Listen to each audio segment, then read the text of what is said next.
भूकंप क्यों आता है? क्या भूकंप क्यों आता है? सवाल अच्छा है, और जब सवाल हुआ है तो इसका जवाब भी मिलना चाहिए। तो आइए अब हम जवाब की तरफ बढ़ते हैं कि आखिर भूकंप क्यों आता है।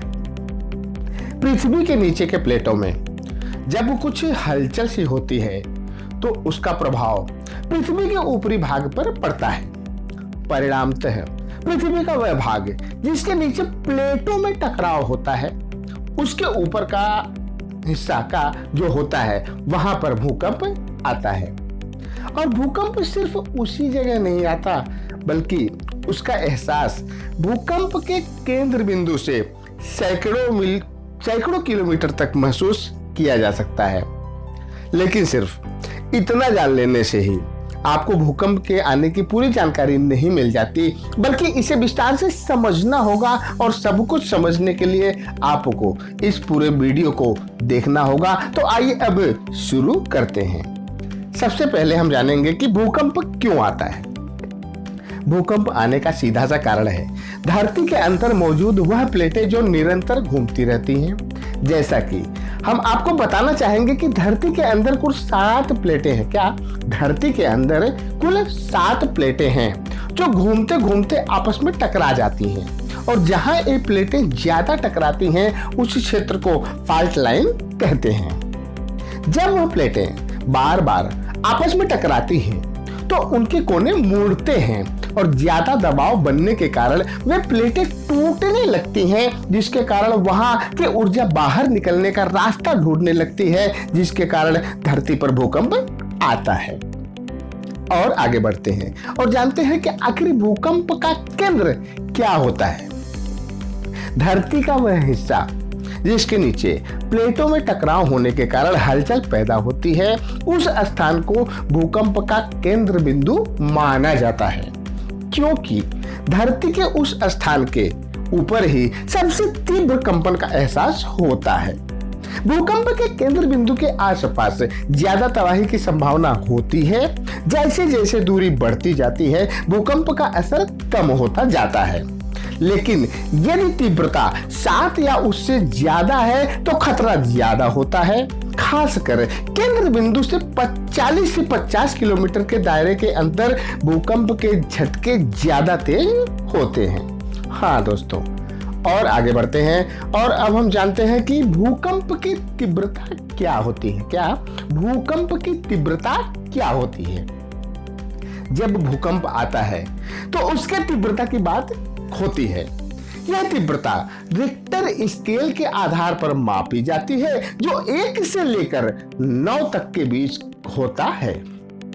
जितनी कम तीव्रता होगी उतना ही कम असरदार, और जितनी ज्यादा तीव्रता होगी उतना ही ज्यादा असरदार और घातक भूकंप होगा। भूकंप को मापने के लिए भूकंप मापी मशीन, जिसे सिस्मोग्राफ कहा जाता है, का इस्तेमाल किया जाता है। आइए भूकंप की तीव्रता के बारे में विस्तार से समझते हैं। तीव्रता को हम यहाँ पर रिक्टर स्केल के द्वारा मापेंगे, जैसा कि होता है, और साथ में जो उसका प्रभाव और खतरा होता है उसके बारे में भी चर्चा करेंगे। 0 से 2 तक बहुत ही हल्का, इतना हल्का कि आपको पता भी नहीं चलेगा। लेकिन जब इससे ऊपर तीव्रता बढ़ती है, जो 0 से 2 है वो बहुत हल्का, आपको पता भी नहीं चलेगा। लेकिन 2 से 3 के बीच में आपको हल्का सा महसूस होगा भूकंप, कि भूकंप शायद आया है। जब उससे ऊपर जाते हैं और 3 से 4 के बीच पहुंचते हैं तो भूकंप थोड़ा असरदार होता है, जिसे आप बिल्कुल भी नजरअंदाज नहीं कर सकते। इससे और आगे बढ़ते हैं, जब 4 से 5 के बीच में भूकंप की तीव्रता होती है तो घर की छोटी मोटी चीजें हिल डुल सकती हैं। लेकिन जब उससे ऊपर 5 से 6 के बीच में जाता है तो घर की बड़ी चीजें जैसे बेड आदि हिल डुल सकते हैं, हिलने डुलने लगते हैं। इससे ऊपर 6 से 7 के बीच में जब भूकंप की तीव्रता होती है तो मकान में दरार आ सकता है और दीवार भी गिर सकती है। इससे ऊपर जब 7 से 8 के बीच में तीव्रता होती है तो घातक है, बहुत घातक है, यहाँ तक कि बहुमंजिली इमारतें भी गिर सकती हैं। इससे ऊपर अगर 8 से 9 के बीच में भूकंप की तीव्रता है तो वह अत्यंत घातक है, यहाँ तक कि सर्वनाश होने का खतरा बना रहता है। लेकिन अगर भूकंप की तीव्रता 9 से अधिक है तो ओ हो भगवान ही मालिक है। भयानक त्रासदी, पृथ्वी पर तबाही और समुद्र में सुनामी भी आ सकता है। हाँ दोस्तों, और आगे बढ़ते हैं और अब हम जानते हैं कि भूकंप आने पर क्या करें। भूकंप जब भी आता है झटके से आता है, तबाही मचाता है और अपने पीछे बर्बादी की दास्तान छोड़कर चला जाता है। इसलिए भूकंप आने पर हम अपने बचाव के लिए ज्यादा कुछ तो नहीं कर सकते, लेकिन जो कर सकते हैं उसके बारे में अगर हमें जानकारी होगी तो कम से कम हम उसे तो कर ही सकते हैं। इसलिए अब अगर आप अपने घर पर हैं, क्या भूकंप आने पर अगर आप अपने घर पर हैं तो क्या करें, यह जानें। भूकंप आने पर घर से बाहर बिल्कुल भी ना निकलें। जब झटका बंद हो जाए तभी निकलें।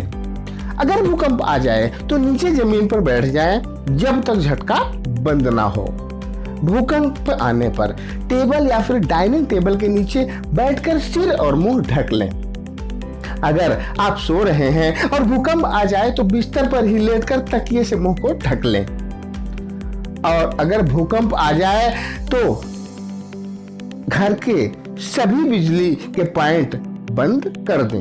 हाँ दोस्तों, और आगे बढ़ते हैं और अब जानते हैं कि भूकंप आने पर बाहर हैं तो क्या करें। अगर आप अपने घर से बाहर हैं और भूकंप आ जाता है तो आप क्या करेंगे। भूकंप आने पर बहुमंजिली इमारतों से दूर रहने की कोशिश करें। भूकंप आ जाने पर बिजली के खंभों और तारों से दूर रहें। अगर गाड़ी से यात्रा कर रहे हैं तो खुले स्थान पर गाड़ी को रोक दें और उसी में बैठे रहें जब तक कि झटका बंद ना हो जाए। अपने वाहन को किसी पुल या ऊपर पुल के नीचे या ऊपर खड़ी ना करें। अगर आप ऑफिस में हैं तो इतना जरूर याद रखें कि भूकंप आने पर लिफ्ट का इस्तेमाल ना करें। हाँ दोस्तों, और आगे बढ़ते हैं और अब जानते हैं कि पृथ्वी पर सबसे ज्यादा भूकंप कहाँ आता है। क्या पृथ्वी पर सबसे ज्यादा भूकंप कहाँ आता है। जापान ऐसा देश है जहां पृथ्वी पर सबसे ज्यादा भूकंप आता है और उन्हें भूकंप के बाद की परिस्थितियों से जल्द उबरने की आदत से भी पड़ गई है। जापान ही एक ऐसा देश है जो भूकंप से हुए नुकसान को बहुत ही जल्दी कवर कर लेता है। इंडोनेशिया में भी भूकंप बहुत आता है क्योंकि यह रिंग ऑफ फायर जोन में आता है जहां ज्वालामुखी फटने से भूकंप के तेज झटके आते रहते हैं। इसके अलावा जावा और सुमात्रा में भी भूकंप बहुत आता है जो प्रशांत महासागर के किनारे के इलाके हैं। हाँ दोस्तों, और आगे बढ़ते हैं और अब जानते हैं कि भारत में भूकंप संभावित क्षेत्र कौन से हैं। भारत में भूकंप के 4 सेस्मिक जोन हैं, जोन 2, जोन 3, जोन 4 और जोन 5। इनमें जोन 5 सबसे ज्यादा भूकंप आता है। क्या इनमें जोन 5 में सबसे ज्यादा भूकंप आता है और जोन 2 में सबसे कम। क्या इनमें जोन 5 में सबसे ज्यादा भूकंप आता है और जोन 2 में सबसे कम। आइए जानते हैं सभी जोनों के बारे में। जोन 2, इस जोन में किसी भी प्रकार का खतरा नहीं होता, इसलिए इसे लो डैमेज रिस्क जोन कहा जाता है। जोन 3, इस जोन में हिमालय का पश्चिमी हिस्सा, चेन्नई और अंडमान निकोबार जैसे क्षेत्र आते हैं। इसे मॉडरेट डैमेज रिस्क जोन कहते हैं। क्या इसे मॉडरेट डैमेज रिस्क जोन कहते हैं। जोन 4, यह ऐसा जोन है जहां पर भूकंप आने पर सबसे ज्यादा नुकसान होने की संभावना है, जिसमें जम्मू कश्मीर, लद्दाख, दिल्ली और मुंबई के इलाके आते हैं। जोन 5, क्या आखिरी जोन जो है वो सबसे खतरनाक जोन जो है वो है 5, जिसकी हम चर्चा करने जा रहे हैं। इस जोन में सबसे ज्यादा भूकंप आने का खतरा बना रहता है। इसमें हिमालय का मध्य हिस्सा, श्रीनगर, जम्मू कश्मीर, गुवाहाटी, असम और कच्छ गुजरात जैसे इलाके आते हैं। हाँ दोस्तों आशा करता हूँ कि यह वीडियो आपके जनरल नॉलेज को और बेहतर बनाएगा। तो आज के लिए सिर्फ इतना ही। अगले वीडियो में हम फिर मिलेंगे किसी नए टॉपिक के साथ। तब तक के लिए जय हिंद।